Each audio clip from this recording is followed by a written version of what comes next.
नमस्कार. मी ओझर पी-एस-सीची आशा आहे. माझं मूळ गाव उपकेंद्र माझं दीक्षी आहे. तर मी दीक्षीला कार्यरत आशा वर्कर म्हणून काम करते. पण आशा वर्कर काम करतानाच मला BLOचं पण काम देण्यात आलं.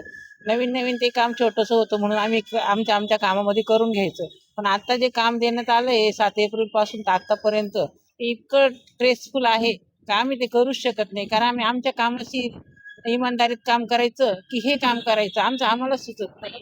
त्याच्यामध्ये याचा ट्रेस येऊन मी 3 जूनला अक्षरशः मला ट्रेसचा अटॅक आला आणि मी मॅग्नमला 6 दिवस ॲडमिट होते. माझी अँजिओप्लास्टी आणि अँजिओग्राफी सुद्धा झाली. सर, तर आम्हाला हे प्लीज आम्हाला हे काम नकोय. त्यासाठी आज आम्ही इथं जिल्हा परिषदला आलोय. आमचे सर आयटकचे संघटनेचे आमचे सर जे आहेत श्री राजेश देसले सर, या सरांना आम्ही ही विनंती केली का सर तुम्ही आमच्या सोबत यावं आणि आमच्या सरांनी आमच्याकडे लक्ष दिलंय. आता आम्ही इथं आलोय. आम्ही फक्त आणि फक्त ह्या कामाच्या विरोधातच यासाठी इथं आलोय का हे बहिष्कार